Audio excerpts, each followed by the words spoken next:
The side of Dubai they don't know about, so I like this. Well, England, been running England and Dubai for what, 10 years now? Most of the promoters are not making money right now. Let's give it away for free. Yeah. Well, what's the point of doing the event? Everybody needs to stop this free shit. What's good money? I was making 6 figures from it, a month profit. Can we end on some positive stuff about Dubai? Because I feel like we've made Dubai sound horrible for the last hour and a half. Yo, my people, there, it's your boy Trist Taylor. I'm back with another episode of the Brand Therapy Show where we speak about businesses, brands, and experiences in a therapeutic conversation. For those who have been here before, make sure that you engage in the comments below. For those who are new here, make sure you share and subscribe, all the cliche stuff they tell you to do on YouTube. Now, I've got a very good friend of mine, happens to be someone that I'm working with from a consultancy standpoint as well. An absolute legend in Dubai. And this episode, especially for my UK audience, I want to really, I've had people on here from Dubai before, but no one who's actually been in Dubai this long, I would say. So this is someone who knows Dubai inside out, knows the nightclub industry inside out and the events industry inside out, and his name is Kieran Lindsay, my brother. Thank you for joining us. Good man. Thank you, bro. We got there in the end. How are you, bro? I'm good, you? I'm amazing, man. Look, I want to start off with just you giving people a bit of an idea of who you are personally and what you do business-wise as well. Yeah. Let's start with business-wise. Like, what is it you do? Okay, so obviously people know me for doing a number of different things. Yeah. As we were talking about. Loads of things. The man that can. Yeah. But obviously the main thing that I'm focusing on at the moment is just trying to strategize and solidify everything into basically focus on one focal point, which is filling venues. That's basically what we do. Be more than events.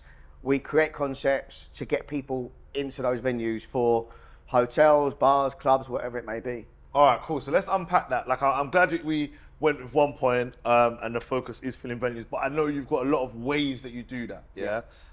So let's start off with Be More Than, yeah? What is Be More Than? Explain it to me. So Be More Than, we see ourselves in the market as basically two sides of the story, yeah? We've got Be More Than events where we create our own brands or we represent brands like Garage Nation, for example.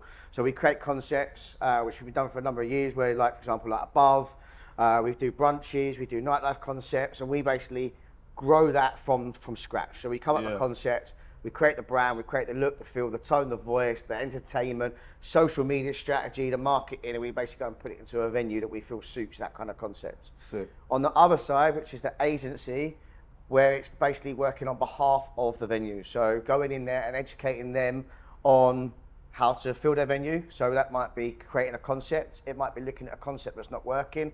It could be looking at marketing strategies. It could be just an overall, like, sit down with them and go, scrap everything, start again. Let's look at a new look and feel and really understand who you are as a brand.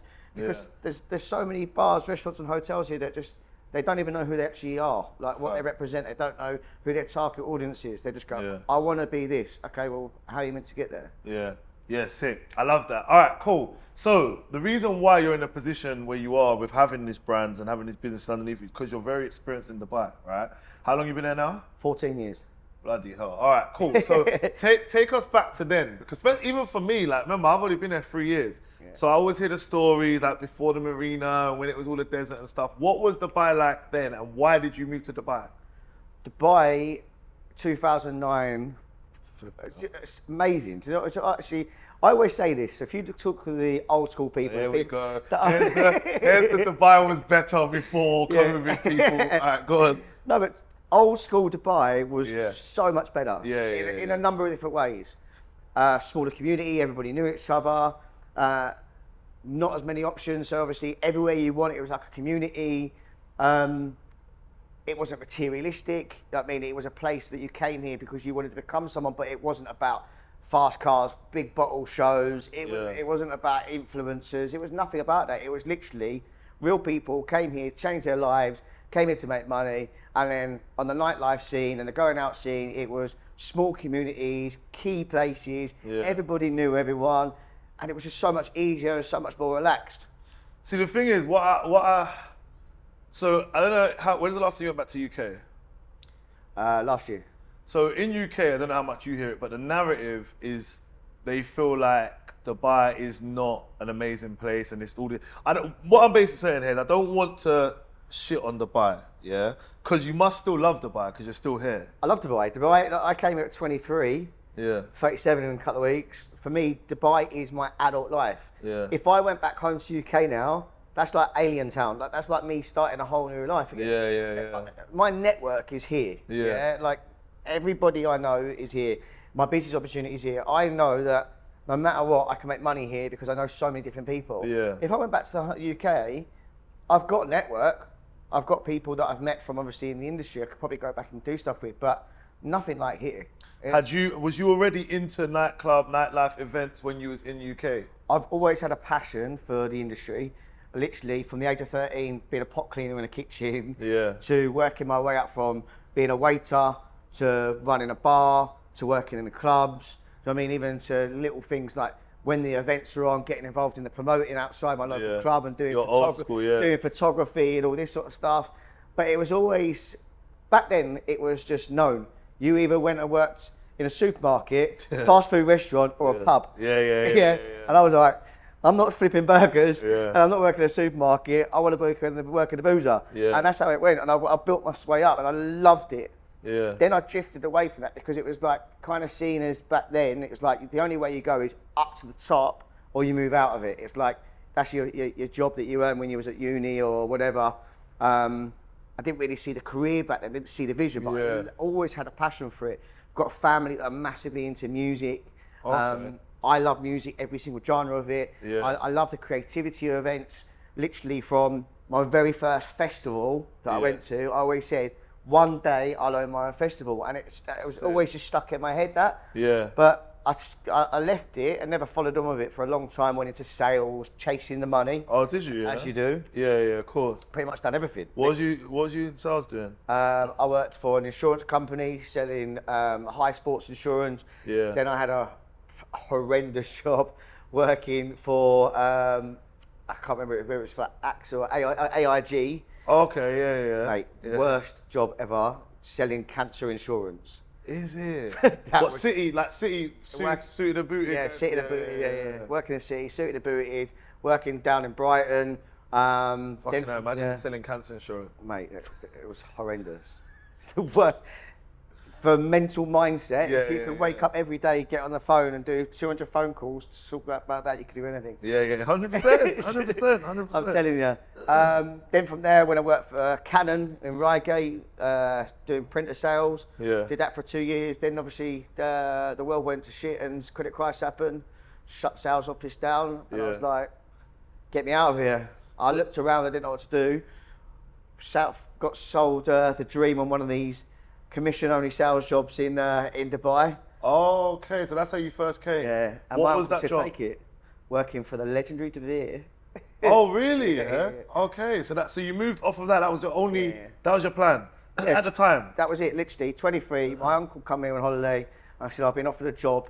They've given me an option: Moscow, or Dubai. Well, I'm not going to go freeze my nuts off in Moscow. So he said, take it.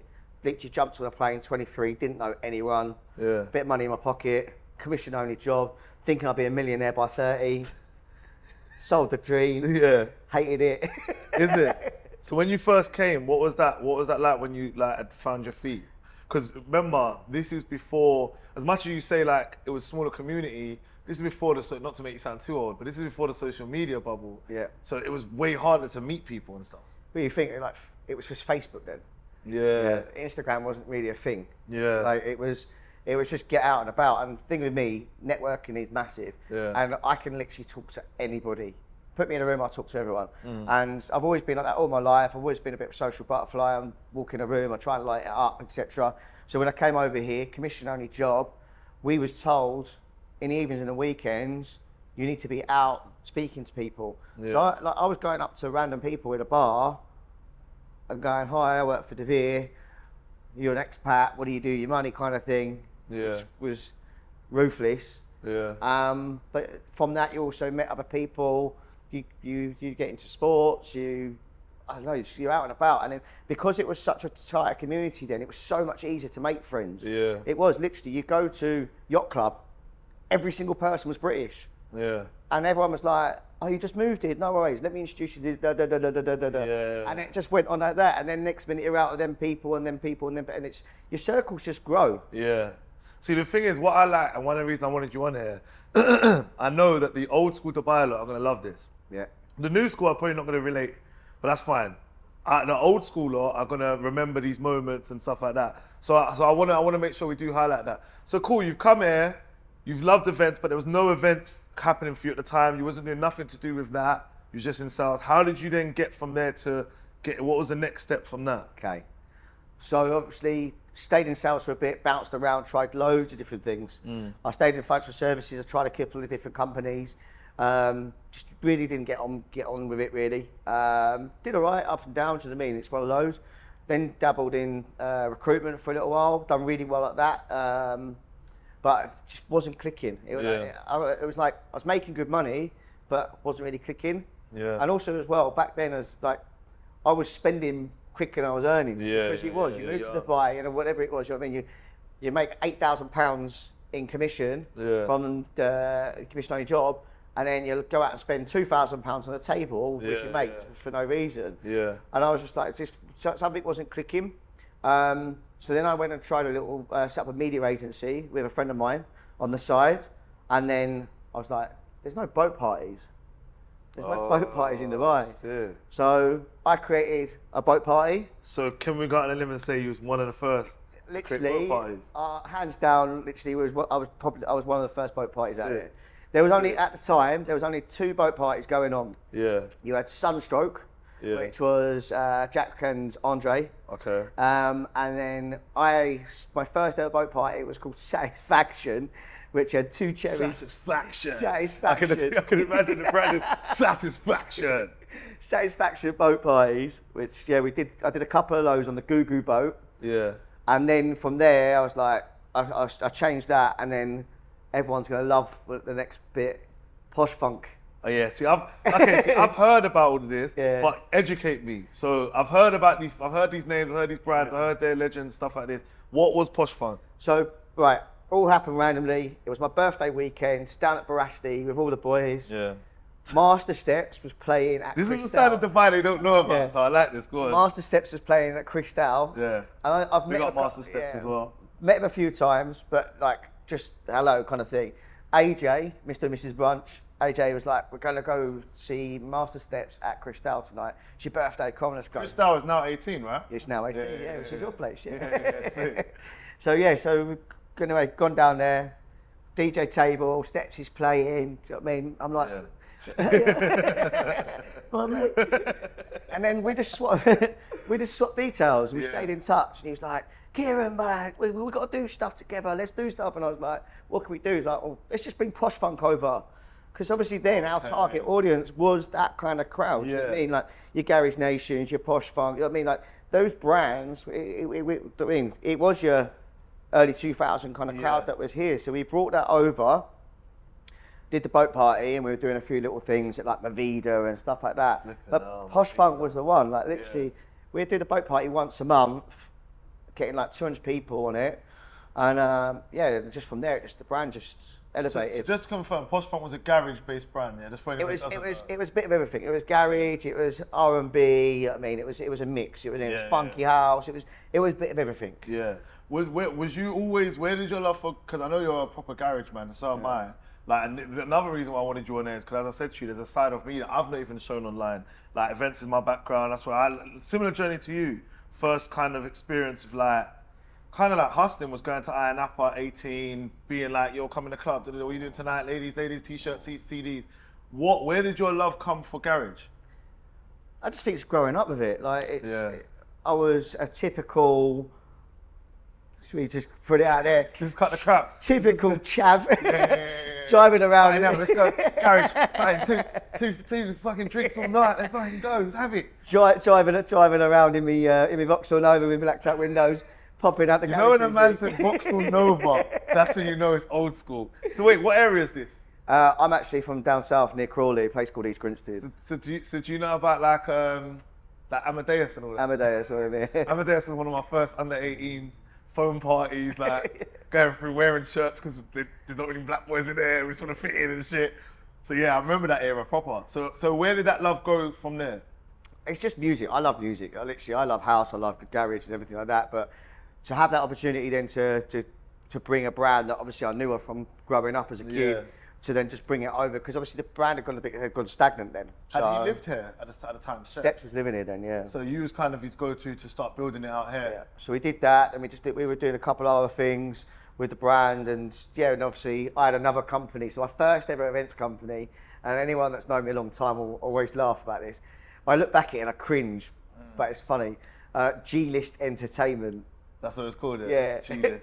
I like it. Yeah, but it was so like it was. I can imagine the branding was probably a bit cringe. Mate, the G was a big G. Had like guitars, microphones, speakers. It was horrendous. But I look back at it now. That was here. That was here. That was my first ever events brand. Yeah. I was doing little bits and bobs then, but it was a side thing because I had Inception with my good friend of mine, Basil, and we were doing that as a media agency. So we was doing everything from content creation, social media and stuff like that. Okay. So I was doing that as my own side thing to make my own bit of side money at the same time. But also it's not just that, it's network. Yeah. And that's what I always see. 100%. However much I love events, like the passion of creating, the music, everything, the biggest thing that I take from doing events is my network. Yeah. My network is massive from doing events. Yeah. Yeah. I think that's where mine started too, as an event. Because you have to, because you, and I want to dive into this, like when you put on an event, especially for someone who's watching this and maybe just start an event, you have to go outside. Like you have to meet people. Like this is I remember, when I first got into, I was part of an events team and we used to do UK Funky events. This is like going back, a team called Play Entertainment. So we was putting on Funky House era, like 2008 where it was kind of popping. The good times. Yeah, the amazing times. Yeah. And I was like 17, I was the youngest in the team. They were like 23, 24. And my job, and I've never spoke about this, my job when I first started was to go on Facebook and message 5,000 people, because you could only have 5,000 friends at the time, which is mad if you think about it. They limit you on friends, is mad. And tell everyone, hi, my name is Twist at the time. My name is Twist. I'm going to be going to Iron Apple. Are you coming? If so, just want to introduce myself. I'm part of Playing. Here's a link to our mix CD. But that was how I first learned to talk to people. Do you know what I mean? Like, I remember doing an event and having to create a Facebook event every week. And sit there. Add. Tick. And then you go back through and you have to do some of them again. Then someone came up with a cheat code that used to put in and paste it. When I found that code, I was like, I remember life is good. 100%. But that was how you measured. Like there wasn't really that. This was. We do outreach now, like we do it with our business, but this was like, there was no other option but outreach. You had to message everyone and see, you had to know people, you had to get to know them, you had to speak to people. You know those cringy parts of the YouTube videos where they stop right in the middle and they start to sell you something? This is that part. If you're building a business or building a brand and you want to understand how to make that profitable or learn how to make money from sales, drop me a message, we can work together and I'll help you smash that goal.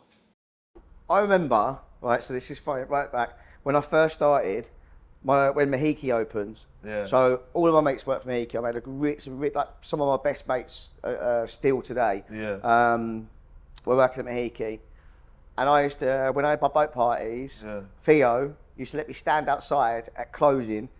Come to my boat party. Come to my boat party. Come to my boat party. 100%. And no one cared because they knew it was me. It's like it was. I look back at it, I was like, did I actually used to do that? Stand outside like. Facebook, BBM, BBM, do you remember BBM? Yeah, of course. BBM, of course. Like, but I feel like that's what gave us stronger backbones for business now. Would you agree with that? Yeah, because I think when I look back at the amount of graft that I had to put into to get an event then, we're blessed now with paid advertising, Instagram, do you know what I mean, with influencers.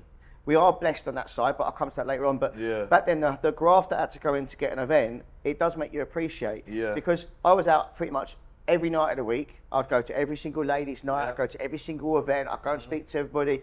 Like I said, giving out flyers outside clubs, sitting there, pestering people on Facebook, doing BBM messages. There was so much more hard graft that I had to go into it to get it.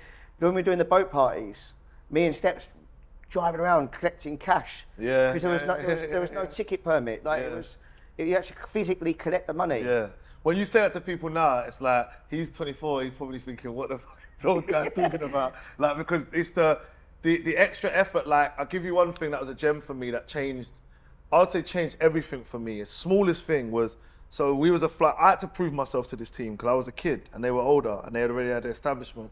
And we were flying outside venues, but I started to realize, and this is when I realized I had a knack for marketing, I started to realize that the girls would come out, pick up all the flyers, get to the car and drop them. So then I started to realize, okay, cool. They prefer CDs because it got to a point where girls would come out and say, has it got a CD? Has it got a CD? No, anyone got CDs? They wanted CDs to drive home with, innit? And to be fair, I have to give him his credit, Mr. Play, who was the leader of our team, he said to us, like, wait for everyone to get to the car or close to the car, then give it to them. Because they've already dropped their flyers by that point. Yeah. And that made me realize that the job of marketing or even sales was to stand out amongst the competition. Because you're standing, I don't know how it was in Dubai, but we're standing outside a club with 10 other promoters. There's loads of us. Like we all get to know each other because we all wear, and we're turning up at 3 in the morning. Like we're getting our hoodie on, going out at like 2:30 to make sure we don't miss, we're rushing through traffic to make sure we don't miss that 3-minute slot of people coming out, which is probably was a bit different here. Yeah, I think because of the old school mentality that I had, you still kept that. I obviously did those kind of things. I don't think many promoters would stand outside Mahiki and give out a flyer, but I wanted it to be the best boat party out there, and it did. It for a good couple of years, Posh Funk would sell out every single time. I mean, the boats got bigger, the number of people got bigger. It became a brand, but like everything, it has its time. Yeah. So all right, cool. So obviously, as time, what year are we in now? What year was Posh Funk? Would you say? 2013 to 2016. Okay. So where was this pivot? Like, firstly, where was this pivot generally with Dubai, in the sense of the nightlife changing? Like, what nightlife changes have you seen? Would you say? 'Cause I know you've got a lot. I know you've seen a lot. Yeah. Like, when you look back at going back to number one, obviously talking about doing the first kind of boat parties, the kind of type of brands. The brands, there were so many homegrown brands. Yeah, there wasn't very many brands would come over like now. Do you know what I mean? Like, I'm blessed to have Garage Nation here. We had Garage Nation back in 2014, 2015, but there wasn't loads and loads of brands. You didn't have all the big club names coming over, the abodes and all this sort of stuff that we do now. So the thing that's changed, apart from obviously you're looking at the number of venues, that's the biggest part that's changed. The offerings and everything. Now let's take an example. Back in when I first started going out, it was a structure to everyone's week. Everyone knew Tuesday night, ladies' night. The whole of Dubai would be out. Girls out drinking for free, guys out doing what they need to do. Trying to close. But it was literally, Dubai on a Tuesday night was hectic. Then brunches, it was like dead every single, back then it would have been Friday's brunch day. Yeah, there was literally a structure. I feel like the structures are kind of gone as well. So looking at trends, you've got to look at what's going on with the market right now. Ladies' night is no longer a ladies' night. Every night is a ladies' night. So ladies' nights have kind of died. Girls can drink for free pretty much everywhere, 7 days a week. There's no dedicated night anymore. So it's kind of killed off the market. Then you look at how basically the market changed in the number of venues. There was no super clubs back then. You know, when I was working in places like Movida, you had Cheer at the Lodge, you had, like, that was even before them days, but like the smaller clubs, Cirque du Soir, that level of club. Yeah. Even look at Cristal, for example. Yeah. These clubs all died when the super clubs came in. So super clubs, it basically went a bit like a trend. The first ever super club in Dubai was Cheer at the Lodge. Now, anyone that's been here for as long as me, that was one of the best places ever. 3 or 4 rooms. You had the R&B room, you had the house room, you had the chill out area, the main arena, where they book all the artists. That was the first super club. Then you had all the smaller clubs, and literally you could just fill them up with local brands. And there was so much homegrown brands to keep stuff going. 360. You look at Audio Tonic, amazing.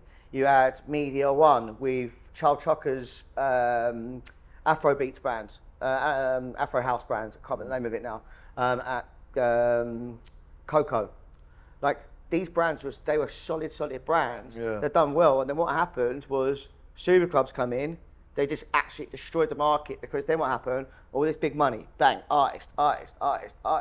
So these smaller brands and promoters, we got kicked about, because then people stopped going to the smaller events, because they're gonna be like, well, I'm gonna go bass, I'm gonna go white, I'm gonna go zero. Okay. So that for me was the first step of the transition. Yeah. That was when Dubai, in our nightlife industry, really took a big hit, because when those big venues came in and they started throwing money at this big names, it just literally, it wiped a lot of people out. Yeah. And it became very, very hard. So then what happened was the brunch scene became very strong for the promoters, and then the nightlife scene was left to the big boys. Yeah, and that's how it's happened. So the brunch scene has been, again, fantastic. Like, it's been for years. The brunch was strong when I moved here. That's mad, because when I went back to UK, they're doing brunches now. Yeah. And when I left UK, brunches was, growing up, a brunch was a bougie breakfast. Like, you go up to Chelsea, brunch was like a really classy thing. So that's obviously, I don't know if it's come from Dubai where the UK came from. I don't know, I think Americans been doing that for years, I think. But like, that industry, I wanna talk about that a bit. Like, that's always been going on here, yeah? Yeah, even when I came here, brunches was a thing. 14 years ago, brunches were a thing. Like, and who's dirty was it brunches always? as well. Was it always like, are the brunches that are going now, were they always the big boys? So Saffron came in a little bit late. Saffron was, I think just about started around about 2011. I think that's when it started really coming into play, 2012.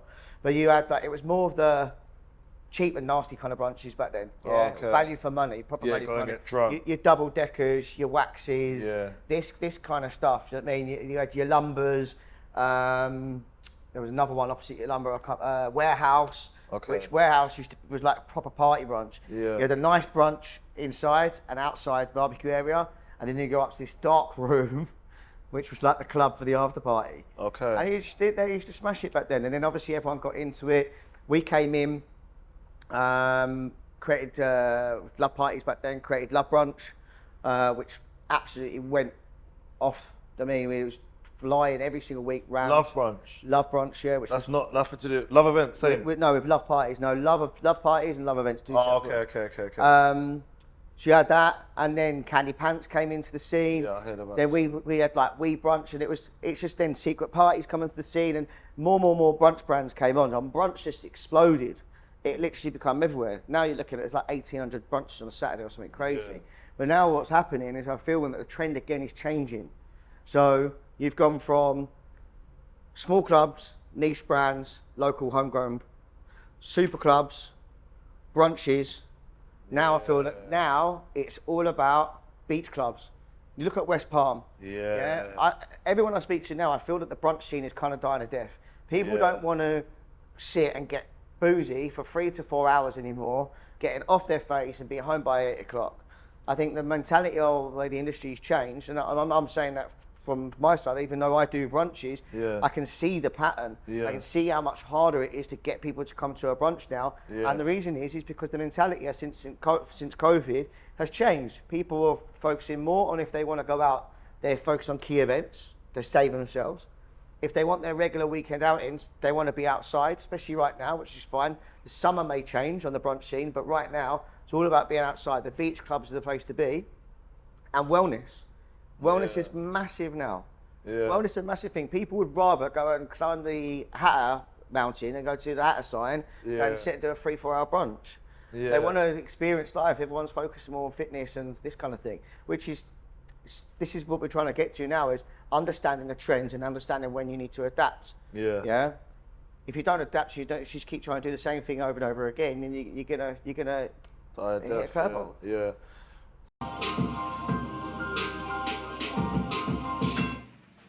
Furthermore, are you even subscribed to my channel?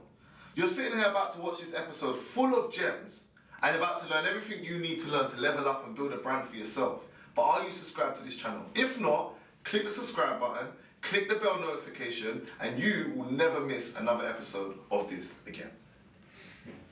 So you see, you said people wouldn't be outside. Like, was there not beach clubs before though? Why has that changed? There was. Like, you had Blue Marlin, for example, smashed it. It was a place that you look forward to going out. There was beach clubs, but I feel that what's happened is people, when I say beach clubs, they're choosing to, rather than get off their faces on a brunch with an all-inclusive package, 3-4 hours, they'd rather be outside and they can choose how much they want to spend and be in luxury. Got you. Because the brunch is kind of like, I mean, it's kind of like what we were just saying off camera about me wanting to do content. I want to be outside more. I don't just want to be stuck inside a shisha spot. So I guess it's the same thing. It's like being inside a brunch right now, for me, to be honest, I'm one of them. Like, I was a brunch fiend when I first came, every week. And then it got to a point where, you're right. I prefer to go to Sand Beach or Kima, do you know what I mean? Because you still get the same, obviously the one thing it lacks, which I wish was here, is the music I like is never in those places, it's only in the brunches. Yeah, of course. And I think, my personal opinion, if someone could capture a Sand Beach, a Kima with that music, or even I guess Cove kind of is that, then I think that would be, well, for me anyway, that would be sick. But I know there's obviously another audience. So yeah, that's interesting. Like, that's interesting, and I feel like you're very finger on the pulse. Like, you sound, it's very evident that you have to watch these patterns and watch these trends. How has that affected you business-wise? Massive, because you look at, for example, you're trying to create a concept. You're doing everything right from the book that you've done for a number of years, and it's not working. You're like, but it's worked for the last 10 years. Why is it not working now? So it's about now adapting from marketing strategy, offering, who you're speaking to, network. I mean, everything has changed. Like, even like, let's go back before COVID. It was so much easier to fill a brunch.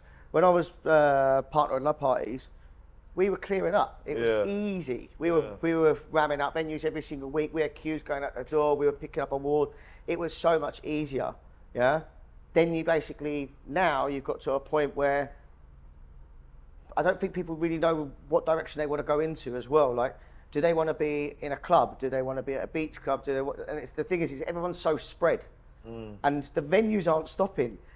The hotels are being built, and more venues are opening. There must be, and I'm like, there's not enough people for this many that. venues. Yeah, I was just about to say that. Like, there's much more venues than people, and I feel like every week, and I know you got feelings about this one. Yeah, is obviously we had connected parties. Yeah. When we start, so for those who don't know, it wasn't something I was massively public about online at the time. My background is events, so when I came here, I thought, okay, cool. What am I gonna do when I come here? I wanna pivot a bit. And I thought, all right, I saw a big demand, two things that I think are so oversaturated, concierge and events. So a big demand for everyone hitting me up, yo Trist, where can I get I thought, okay, sick. Met Tyra, I thought, let's make a business out of this, yeah?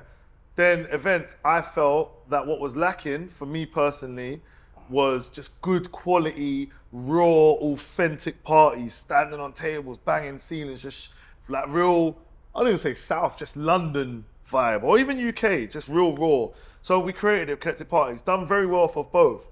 And then what we started to realize was, the reason why we stopped both, and we made a conscious decision to stop both, was concierge side, every Tom, Dick and Harry was building a concierge. Yeah. There's so many concierges. And also the stress you put in for going to organize a yacht booking or a car, and then they damage it, and then it is just not worth it. Like, just financially, it wasn't making sense. And it was making sense, it was profiting, but time versus value was not there. Then event side of it, what we found was, it was great during lockdown, because we were like the secret, innit? It was like no photos. It was like almost like you're not allowed to be here, and that was sick. Like we grabbed everyone. That was our niche. That was our niche. Yeah. It made everyone interested. Everyone exactly. Was like, okay. But then one other thing, and this is sick because I get to talk about all the things I think about Dubai, and I've never been able to talk to someone about. Yeah, and I used to rant about this a lot, probably before we was as close. Was the quality, number one, of DJs and music, number one. You're lucky because you stick to your niche, so you get in good quality DJs because they're garage DJs and they're sick at what they do. And secondly, imitation. Everyone just copies everyone else. Like, just do that, and then they do that, and then next thing you know, you see your fonts in there, and you know, because you saw us going through it, like same font, same color scheme, same idea, same concept, like literally every other, and that was just getting frustrating. And then what happened, to go back to your point, was everyone started doing events. Now, I don't have a problem with that, and I'm like you, I'm when it comes to rants like this, I'm very old school. I'm very welcoming towards new age and new hustles and new people get into things, but I am still very old school in my heart, where it's like, for me, I've known events since I was 10 years old. It's what I grew up in. My dad did events, it's all I know. So when I see someone wake up tomorrow and decide they're gonna just do an event, again, don't get me wrong, you're allowed. Like, who am I? I'm not municipality, that's what I'm saying. But at the same time, there's not passion. There's not a real brand ethos. There's not a feeling. There's not something they're trying to solve. It's just, I want to have an event. What's your views on that? 'Cause I know you've got views on that. Be honest.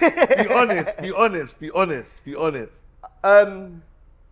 Yeah, the amount of promoters now compared to back in even 2016, I'd probably say like 2013, 2016 was like my playing time. I was doing little bits here and there.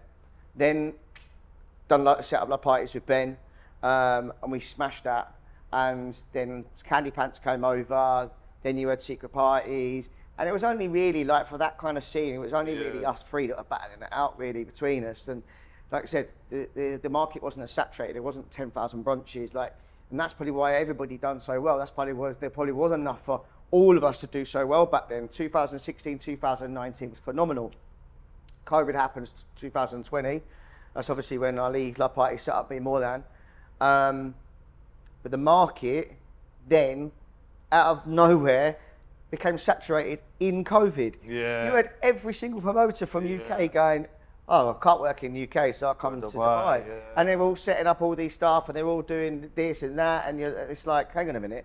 You can't just come over here and just go, right, I'm going to do this, and I'm going to set up a brand, and then hustle it. I get it, obviously, respect for you, you need to make a keep, and you've tried to come over here, but all it done was just, again, it's just oversaturated the market. Yeah. There's so many things, everyone's being pulled from pillar to post, and then what happens, the market's so saturated, I need to film a venue. What am I going to do? I'll just give it away for free. Yes. Let's give it away for free. Yes. Well, what's the point of doing the event? Yeah. What is the point of doing the event? Yeah. You're giving it away for free. So now you've got a venue that's pretty much free. So now as well, like this is the thing with the market, is that it's not even that it's saturated with too many promoters, because a lot have stopped. A lot of, like me, like yourself, you got into it, you realised, oh, this is too saturated. We're all fighting over the same crumbs. Leave it to it. You know what I mean? Yeah. And that's one thing I can say I'm proud of, is that through all of the shit, through a number of years, the industry changing, COVID, I'm still here, 100%. Still battling, and still holding my ground and going, I'm going to keep pushing through, and this is what I do, and everybody knows for my brands, and nothing's going to change, and I'll keep chipping away at it, and I'll keep doing new things. But what has to change is everybody needs to stop this free shit, because it's got to a joke. Ladies' night was on a Tuesday. Now ladies' night every single night. Yeah. Now then it was like, bring some friends, you get comp. Now everybody gets comp. Yeah. I got male friends saying to me, like, I'll invite them down. I'd like, do you want to come and check my brunch out? Sorry mate, can't. Got eight invitations to 8 different brunches this weekend. Hang on a minute. Yeah. So before we're giving it away free to girls, now we're giving it away free to guys. Yeah. So who's making money? Yeah. 100%. How are we making money? 100%. Because, so then it's like, you're trying to build a brand, but now people are like, I'm only going to go if it's free. Yeah. So I'm like, well, let's just all shut up shop then, shall we? Just literally open your door and go help yourself to food and drink and have a good time. I put a mixtape on because I can't afford to pay the DJ anymore. It's like, it's madness. Yeah.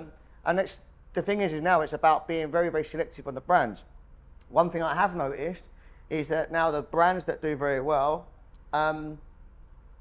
is something that's basically like a niche, for example. Yeah. And this is what I'm just trying to explain to venues.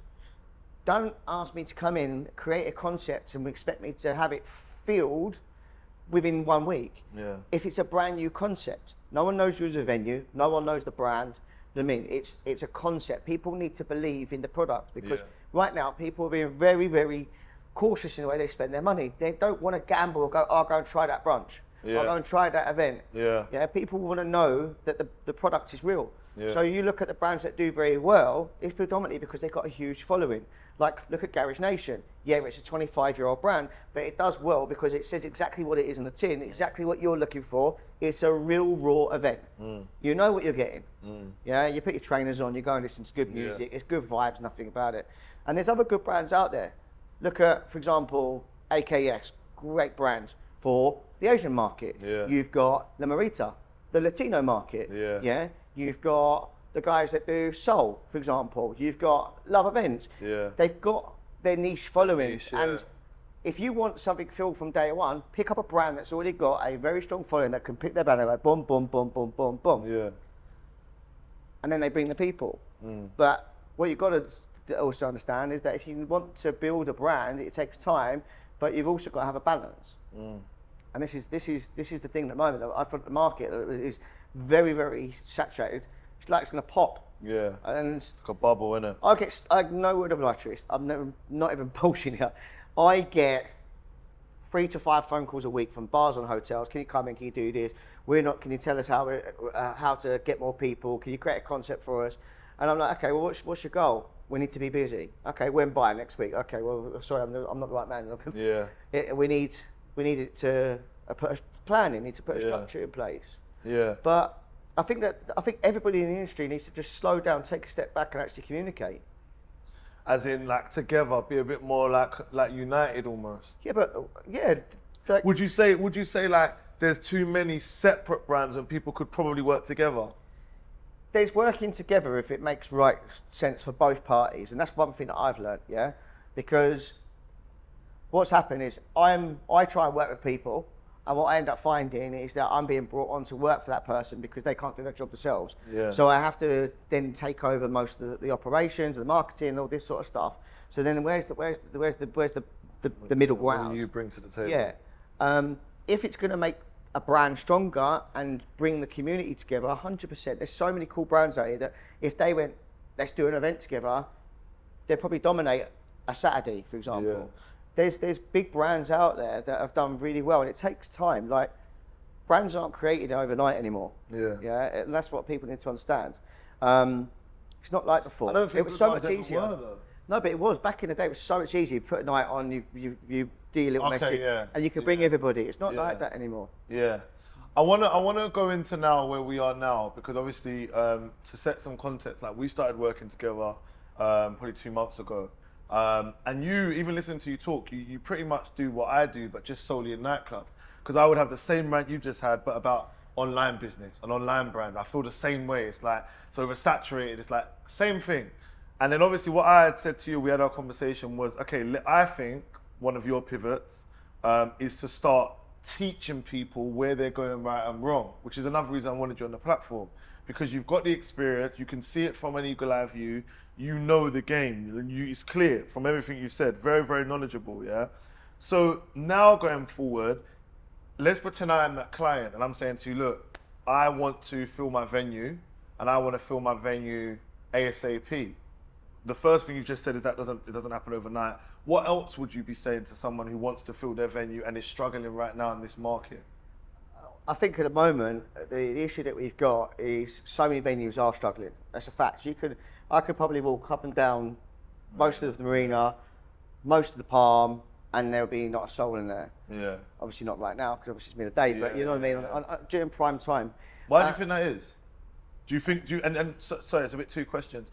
Do you think that's going to change with this whole 2030 vision of getting loads of people here and stuff like that? Okay, 2 sides to it. The side that I've already spoken about, everybody's mindset, the consumer's mindset is completely changed. Yeah, again, like I said, people now being very more selective on how they spend their money. I think wellness and mindset is a massive thing, that people are being more cautious about what they're doing with their lives. I think the generations have changed as well. So again, you look at my generation of Dubai, we was the heavy ladies night, the brunch scene and all this kind of stuff. Then you had the clubbing kind of scene, and now you've got the new generation, which they just want to be in the bikinis, on a pool, looking good for Instagram, and that's where it's changed. Yeah. So firstly, you've got to look at how the trends have changed, number one. Then secondly, you've got to look at, well, who are you as a venue? I go and meet venues all the time. They don't even know who they are as a venue. They've got no identity. I'm like, okay, well, you're in this location, you've built your bar like this, but you're trying to market to these clientele with no strategy behind it.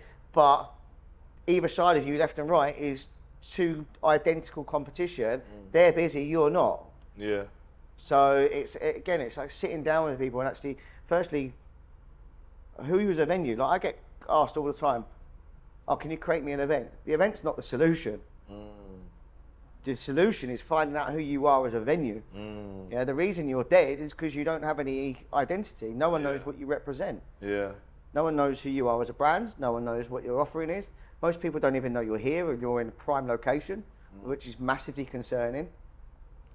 But you're saying to me, I'll create an event that'll bring people. No, it might bring people for one night. It's not going to fill you 7 days a week. What you need to do is strip back and look at what you are as a venue and focus on that. What's your key talking point? Why are you different to next door? If you're a pub or a sports bar, why are you different to this sports bar? If you're an Asian restaurant, why are you different to this Asian restaurant? Because they're busy, you're not. So what have they done differently?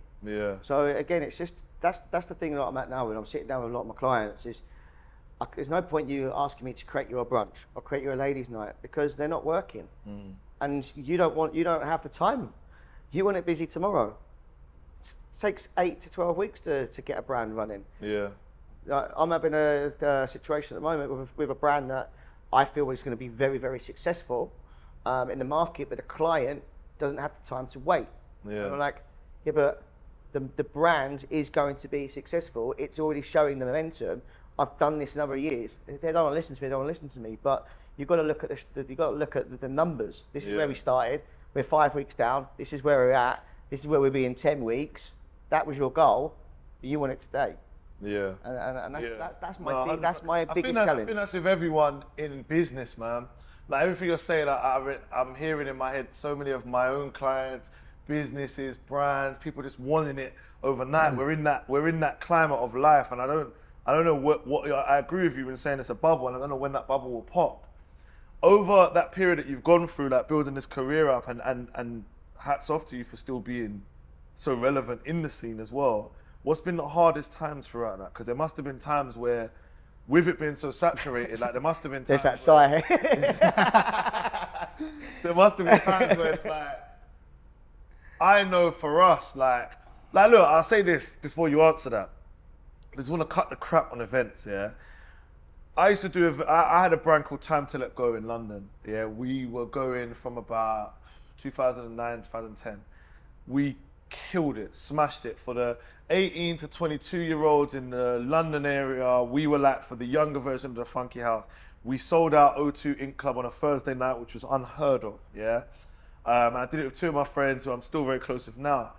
And as much as it looked amazing, the reason I tapped out of doing events was because it looked amazing, but it wasn't making the money people thought I was. Everyone thought I was having it off. Yeah, my best Tommy Mallet impression. They thought I was having it off, yeah? But it wasn't. And I know a lot of promoters still, because I know a lot of them, I see through events, because I know events inside out. I can come in, I know what's going on there. I look through events here, I know what's going on there. I know that half of that section is influencers. I know you've given them all free entry. I know that none of these guys are paying. I go to venues, I won't call anyone out, but I go to venues every now and then myself, and all of my friends, we're good, there's bottles there for us. They're already done for us. We don't even have to spend money, and I'm with people who do spend money, but we don't even have to, yeah? So I know, and I always look at it from a business point of view, and then I sat there with Tyra when we was doing Connected, and I said to her, like, look, I can't lie, man, like, for what I'm used to financially, this ain't making enough. This don't make sense. And we've got to knock it on the head. And she's a businesswoman as well who understands sometimes you've got to knock it on the head. So I know a lot of events are not making money. It looks great. Footage, content, looks amazing. Girls look amazing, guys look amazing, but they're not making money. I want you to cut the crap for me and tell me the truth. Because I know you know they're not all making money. Not even they're not all. Very few are. I think the bigger debate is who's actually making money. Yeah. So what have you seen? What's been the hardest moments for you? If we're going to put it straight down, right? When this gets released, I'm probably going to be like, everyone's going to be like, wow. There's probably very few promoters that I can probably hands down go, do you know what? You're making 100%. You're making money right 100%. now. And we all know who they are. They're not going to kiss their ass by putting it out there. They know who they are, but we also know that most of the promoters are not making money right now. And that's the thing, because like I said, the market's changing, the market's so saturated. It's fucking tough out there right now. If anyone in this industry says it's not, if they says it's easy, it's lies. Yeah. Because every single brand I know, and I speak quite regularly with the other guys, are all saying the same thing. It's tough. I don't know whether I want to be in this anymore. Am I doing the right decision? Has it come to that point? You know what I mean? Like, even for me, like, weeklies, it's got to a point now, it's like, the amount of time and effort that goes into a weekly, is it worth it? Because you do one good week, you do one shit week, you do one good week, you do one shit week. And it's like, all that graft, is it really worth it? Yeah. I mean, I'll put my hands up. Last 2 years, I've lost thousands of pounds. Yeah. Thousands. Most of them are my own doing, making wrong decisions, letting my ego get in the way, trying to run before I can walk. Yeah. Do you know what I mean? Like, in what sense? Taking brands to the next level when they're not quite ready, or putting them in the wrong thing. Let's take, for example, Above. I'm open to put it out there. And Above was a brand that killed it during COVID at Paros. It was the go-to place. Everybody was there, literally every week, 400 or 500 people without fail. I was making good money, like really good money from it. What's good money? What's good money? I was doing all right. I was making 6 figures from it, a month profit. So, and then what happened was my ego thought that the brand was bigger than what it was, walked away from the venue, where it was taking a slight dip, but I think with the revamp of what I've done with it now, it probably would have given it a new lease of life, and it probably would have travelled through. But I took it to the next level, took it into P7, tried to turn it into a warehouse brand, and it didn't work.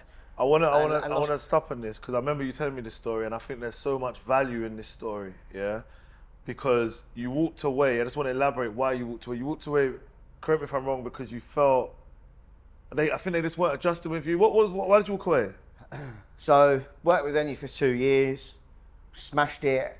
Literally, they were working on skeleton staff. We did everything we physically could to make that venue work and do the numbers we were doing. And it got to a point where it's like, right, new season. Obviously, COVID has finished by then. And so I sat down with them last May, and I was like, right, for me to come back in September, I want bum. Yeah. And it's in your interest. Change the venue, make the venue, do you know what I mean? Give all these added benefits to your regular clients, make them feel like they're coming back to something a bit fresh. Yeah. And we just couldn't meet common grounds, and then I stood my ground and was like, well, my brand's bigger than your venue, see you later. So do you regret, do you think you was wrong in doing that? No. Because it was a massive lesson learned that got me back on the right path. Okay, I get that part, but also, correct me if I'm wrong, but it sounds like you just knew your value, or you saying that you inflated your value. I knew the value of the brand, and for me, I didn't feel they appreciated the money that I had generated for them with that brand. So I was like, well, if you're not going to invest into your own venue, why should I bring my brand that's making you all this money on a monthly basis? Like, and I always say this to clients as well, this is the one thing, when you work with a promoter, and that promoter is making you 100, 150 grand a weekend on a Saturday, for example, if you don't put to the side 10 or 15 or 20% of that profit that promoter is doing for a rainy day, so when the season's finished, you can renovate on new sound system, new glasses, new furniture, additional branding, make it look a little bit nicer for the new season, then I'm sorry, and when other promoters hear this, you don't deserve that brand to be in your venue. Because you're relying on that. Like, Above was making, on a Saturday, probably the same amount of money as the other 6 days combined. Yeah. So why should the venue benefit from having that brand in there if they're not going to invest into the venue themselves? Yeah. And that was my mindset. But so that was one side of the coin. The other side of the coin was that I thought the brand was ready to level up.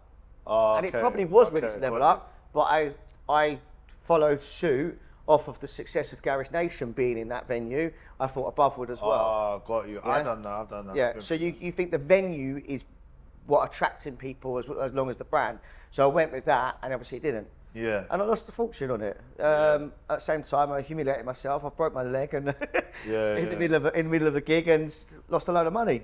What was that like coming back from that? Like, how did you mentally feel at that point? Hard, very hard, because pride is a massive thing, especially in this industry. You have to have very, very broad shoulders, because whether you say it or not, and they always say, don't worry about what's in front of you, focus on yourself. Don't care about the left and right. I mean, who cares about what everyone's thinking? But you naturally do. Yeah. Like, other promoters, whether they're my friends or not, they're my competition. Of course. Yeah? Of course. And an ego thing as well is that I wanted to prove a number of different people that I can do it. The venue, previous partners, relationships, do you know what I mean? That I can then take the brand to that level. So sometimes you overjudge things. Yeah. I went through the same thing, and it was so embarrassing. Like one of my business partners wasn't involved in one of the projects, and I thought I could do it without him. And we went for a bigger venue whilst doing it without one of our big players, and we just went mad on the lineup. This is like 2010. We had Boy Better Know, we had Krept and Conan. This is like early when they were still bubbling, and we had a venue called Cable in London, in Vauxhall, London Bridge, 3 rooms, went crazy, couldn't afford to pay people. And this was a moment I'll never forget. I had, and big shout out to Frisco and Boy Better Know now, because it's nothing but love. But I had Frisco over my neck, like, where's my money, bro? And I was 19, and luckily, I had my dad, he's very known in the industry for events, and he had to literally be like, listen, and it was a lesson I learned, like you said, valuable lesson. He said, go to the cash point and take out everything you have, which I was a kid, which is not a lot. Like, it's probably only 300 quid or whatever, not to downplay their thing at the time. It wasn't a lot of money, but it was money I didn't have, and I hadn't made this night. And like a fool, again, something else I learned is like, always have a backup financially, because you DJs gotta get paid, bro.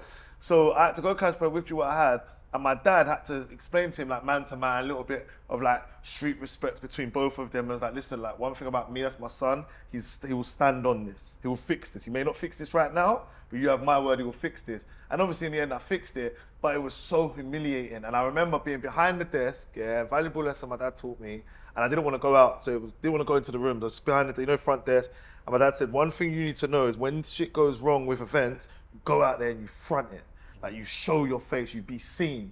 And we had a situation like that with Connected, where we done the last event we done at, I forgot that venue name, I think you might have been there, where we rammed it, and then we had to get locked off because it was during COVID, and police came. Oh, the Mexican place? No, not Cartel. We did another place inside the hotel, Millennium Hotel, I can't remember the name of the venue, but anyway. And it got really stressful, really bad organisation, it was getting really bad. And Tyra did what I did, she just wanted to stay behind, and I said to her, listen, I passed on the same thing, I said, we've got to go in and front it. And it's hard, like, it's humiliating, because for me, like I said, the venue, because you know it is as well, as promoters, we sell it for weeks. That's gonna be the roadblock, extravaganza, because you have to, innit? You can't, like, the difference between what a lot of other business people won't get, and why I credit people in your position, because you actually have to front it. There's no other choice. Yeah. You've got to sell it for weeks. You've got to make it seem like it's going to be a roadblock, and you don't even know if it is, which is actually a ballsy ass sell. Whereas, like, see, like with what I do now, like, I can turn around and say, like, I'll help you master sales, and these are skills specifically, we do it behind closed doors. This is like a whole venue. I can come in and see if you was right or not. Like, I can just come in and see you said it was going to be a roadblock. It's empty, bro. So yeah, it's humiliating. It's humiliating. Yeah, it's to step on that floor. Yeah. In an event doing shit, you have to brush yourself off and keep going. Yeah. But everyone's done it. Like, every single person that's worked in this industry has done it. And I think one of the best things that can ever happen to anyone that works in this industry is have a massive loss at some point. Because it does bring people down to earth a little bit. Yeah, like, it does. I've made so much money over the years, but I've also lost a lot of money as well. Yeah. So it kind of balances itself out. But does it put me off? No. Does it make me want to realign a little bit? Yeah, of course, because the market is changing. I'm not getting any younger. I mean, I've been doing this a long time now. Yeah. It's a young man's game as well. So I love it. And now it's about looking at the key events. And that's the thing, like, bringing over brands, representing brands, moving up into the next stage of the business where you're looking at concerts and all this sort of stuff, festivals, getting involved with, like, what I did with England, do you know what I mean? Like, doing stuff like that, the activation side of thing, it's still keeping me in the industry. Yeah. It's still giving me the passion I want to do, but is the market, are we going for a change 100%? Are people noticing in it? I don't think everybody is, and that's the thing at the moment. Hopefully, like me coming out and having a really open conversation, people sit back and go, now he says that it's true. Yeah, he's right. What am I doing? Because I'll be honest, my ego and my pride, I've held on to events purely because I'm like, I don't want to be seen cancelling that. So you just keep paying the DJ, you're paying the marketing, and you're like, another lost month, but don't want to be seen to cancel it. Or you go, it will work. It will work. Sometimes you've got to bite the bullet and go, do you know what, it was a good concept, it didn't work. The market. Well, that's a mask, isn't it? It's the same thing I've done with my car repping company. It's a mask. And they don't want to turn around and say, this is over. Yeah. Shut. Because you've created a persona that you're really having it off. Yeah. And to turn around and say, I'm actually not having it off, takes bigger balls. So credit to you. I want to end on a positive. I want to talk about some of the good things that's happened for you in the last year. Because you just touched on just now England. Yeah. And you also took on Garage Nation. Yeah. Now I know for me, Garage Nation is a brand I grew up with, like Tape Pack days, listening to Tape Pack. What was that like? What was the process? Like, speak us through your role with Garage Nation now. So, obviously, I was working with Charlesy. Big shout out to Charlesy. Yeah. So we were working at White. We were doing that brunch at White at Maydam. I went to one of them. That was one of my favourite nights in Dubai for 3 years. Yeah. Favourite days, day party. Yeah, day party. It was good. It was amazing. The concept was amazing. Just the issue with that venue is that you've literally got 3 months of good weather. It's either freezing or it's baking hot. So that was the only problem with doing the day party up there. But we done well with it. We grew the brand, and then we was like, right, let's do a proper garage event. Let's book like a knee. So we booked like a knee, and then thanks to Leanne, obviously my partner in Garage Nation, we basically got the brand from the UK. So we were allowed to use the brand Garage Nation. So we did that Garage Nation brunch. That was the first one we did. Oh, so that's the one I'm talking about. Yeah. That's what I went to, that Garage Nation brunch with Luck and Neat. And literally off the back of that, we got such a good response. Yeah, that was sick. Sat on the phone with the guys in the UK, looked at how we could then obviously elevate the brand and bring it back. Because obviously we did Garage Nation years ago. Liam was doing it back in 2013, 2014, 2015. Shout out Leanne as well. Yeah. So we were like, let's get the brand back. And then I found P7. So Adam Cottier was looking after P7. He was doing the program. He was like, come and see this venue. It might be good for some ideas you've got. He didn't know at the time about Garage Nation. So I was like, okay, cool. So when I saw it, I was like, Leanne, got this venue. Yeah. It's a car park. It's an actual car park that we can make into a club. Obviously the ball's got rolling from there, and then it's been smashing it. So we've done 5 now, 4 or 5.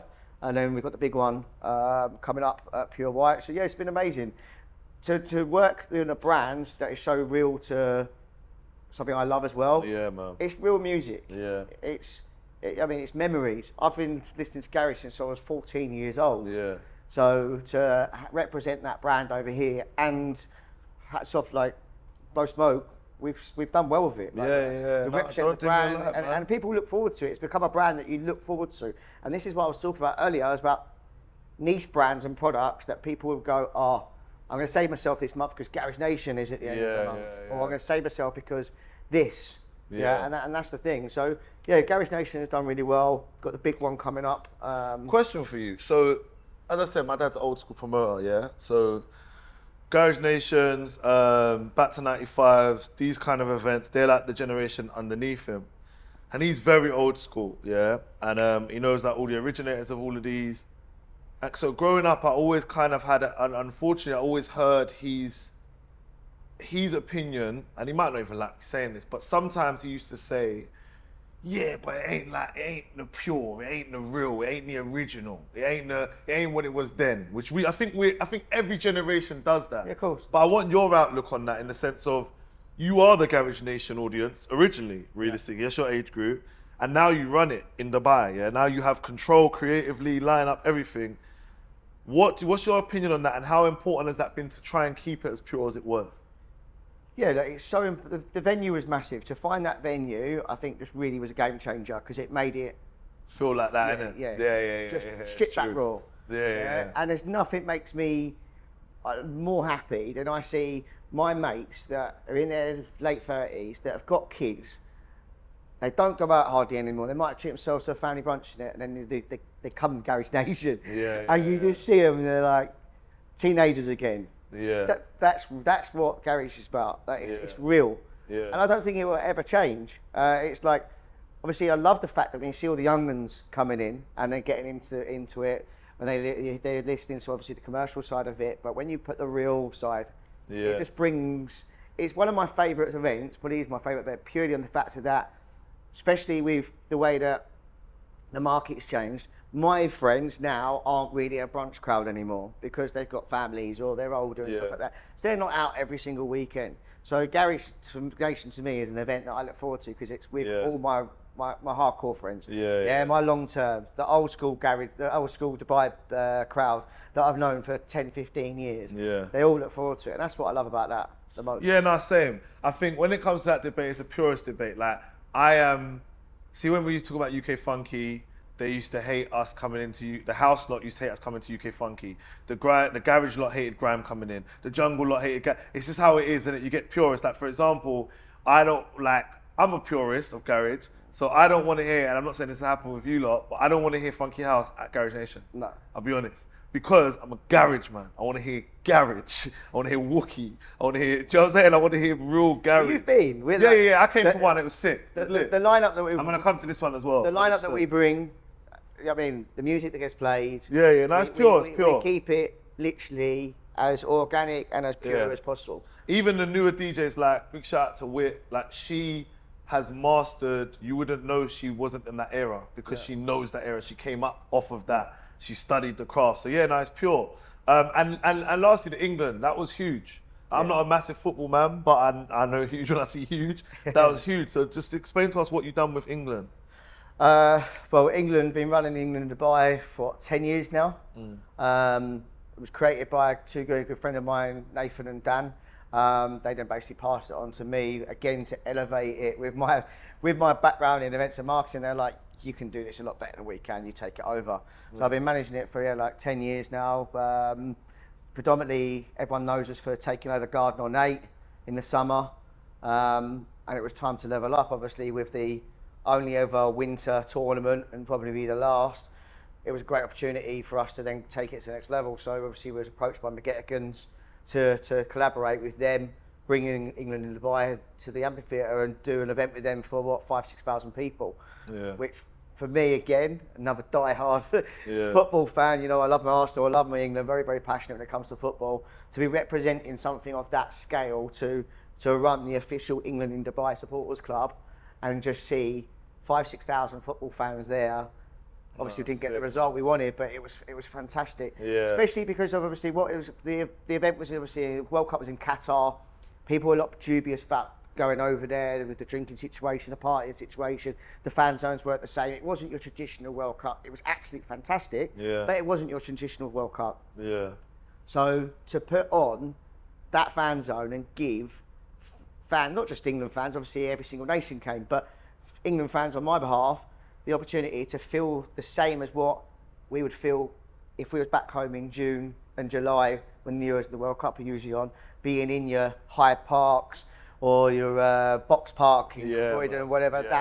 That experience for the first ever time, and maybe be the last ever time, that for me was special. Yeah, definitely. You got to sit down with some legends as well. Yeah, some real legends as well. So it was good. I think I messaged you saying that it was good to see you in that presenter role as well. Yeah, it's nice to be on the other side. No, 100%. No, bro, look, I can't lie, it's been an amazing conversation. Like, anyone who watches this and is thinking about getting into events, this should be their A to Z. Because there's so much you've said about like the industry that you can tell that you know what you're talking about. I wanna round up with one last question to you, which is, where do you see it going now? Where do you see the events industry going, and where do you want to see yourself going in the next, let's say, 3 to 5 years within Dubai? Obviously, we're talking about. It's a big question, because I think the market, the way it's going at the moment, is obviously changing. As I said to you, I don't think anyone really quite knows where it's going. The one thing that I do think needs to stop is, like I said, I feel that venues and promoters need to come together and communicate on let's stop all this free stuff because you're not doing anybody any favors. Because like even influencer marketing doesn't really work anymore. Like you're just putting people in. Like micro is better than macro, to be honest. Like back in the day when we were bringing the Love Island people over, it had a little bit of a pull, but now you're just filling your venue for the sake of it. Guarantee you, no one's going to look at that person and go, oh, I've got to go there. You're better off. Facts. You're better off inviting 30 of your friends and getting them to promote the living daylights out. And it'd be much more organic. I think people, so the free stuff, the communicating on that side of things, I think people need to be a bit more selective on the type of events. I think the promoters need to stand their ground as well with the venues. Collaborations, like one thing I'm trying to say to venues now, if you don't work with a promoter, you're going to do the event yourself. So that means you're going to invest the money. So why should the promoter have to invest everything to make your venue successful? Like, come to some sort of agreement as well on balance, making sure they understand as well that you're not going to fill the venue in 1 week. It's going to take a transition of 6 to 8 weeks. They need to be on that journey with you, unless you've already got a successful brand. There's brands here that I know straight away could pick up their brand and put it in any venue. But if you're going in and trying to create a new concept, you need to educate your venue first. Number one. But like I think the market, it's a tough one. I don't really know what's going to go with it right now. I think it's on a world aspect. I think it's going to only get worse, but that's a whole different topic. The cost of living in Dubai is through the roof, so people are spending less. So I think it's just either get rid of it if it's not making you money, or ride it out and look for support from the venue. We spoke a lot about the negative side of Dubai, let's say, or the side of Dubai that you're not necessarily as happy with. But going forward, how do you see the industry going, and what's next for you, would you say, as well? Like for me, as I spoke to you at the start, obviously the two sides of the business, you've got the event side and the consultancy side. What I'm now looking to do is work closely more with the venues and the hotels to more consult them on the right way of marketing their venue, the right event strategy, looking at how to fill their venue. As we say, we basically provide the solutions to fill their venue, and that's what I'm trying to do now, is strip things back with my clients, make them understand and educate them in regards to, okay, you want an event, we can do an event, but this is the process. If you don't want to do that process, it's never going to work, and this is the reasons why. Okay, maybe an event is not the right solution. Let's look at your venue. Why is your venue not working? Let's look at that. Let's look at your target audience. Let's look at what's your unique selling point. What's your tagline? What's the reason that people want? What's your why? Why would people want to come to your venue? So that's really what we're going to be focused on this year, is Be More Than an Agency is going to be focusing predominantly on sitting down with clients, doing a lot more consultancy, helping them fill their venues in the right way rather than the wrong way, and educate them that, do you know what? You don't always need to do something because it's a trend or your neighbour is doing it, because that's the thing that everyone's done. The issue that we've had over the years is that everyone copy paste. That they're doing a ladies' night, we do a ladies' night, and 100%. That's the thing. People come to me all the time. Can you create me a ladies' night? Can you create me a brunch? I think these trends are gone now. Let's look at what the new thing is and see whether it's right for your venue. The trend might not suit your venue. So that's what we're going to be focused on a lot now, is more on the consultancy and educating our clients on what's the right move for them, not what they think should be copying and pasting, basically. I love Dubai, you know I do. I know, but they don't. They wouldn't think you do for the last hour. What do you love about Dubai? No, I love Dubai. Like, there's so much opportunity. I mean, the one thing that is massive for me in Dubai is how easy it is to make a network. Everybody here will literally give you the time of day. Like, you literally can speak to somebody in a pub and they will want to talk to you, because everybody has the same mindset. You might make me money, you might make me money, you might make money, you might be able to introduce me to someone. So a lot of people are so much more open to talking to you and helping you out. So networking, massive. Opportunity to make money. It's so easy to make money here if you've got the right mentality. Work hard, work smart, and have a look at other ideas. I always say to people, if you've got a bit of financial backing, go home or go to America or go to Europe or whatever. Look at something, find the idea there and bring it here. I know so many people, and it kicks me sometimes, where they've created something and I'm like, God, that's in the UK, but we didn't have it here. They just literally picked it up and replicated it. And be wise with your money. And this is a bold thing to do. Partying every weekend and spending your money is not the way forward. What a way to end it. All right, cool. Listen, you heard it there. My guy, Kieran Lindsay. Make sure you follow him up. Follow Kieran. We'll put all of his socials in there. Like, share, subscribe. And I want you guys to comment as well what you took from this mainly. And especially anyone in Dubai who's putting events on. I want to hear your opinion on this one. All the old school Dubai lot, I want to hear your opinion on this one. We've ruffled a few feathers in this one. My guy, thank you, bro. Peace.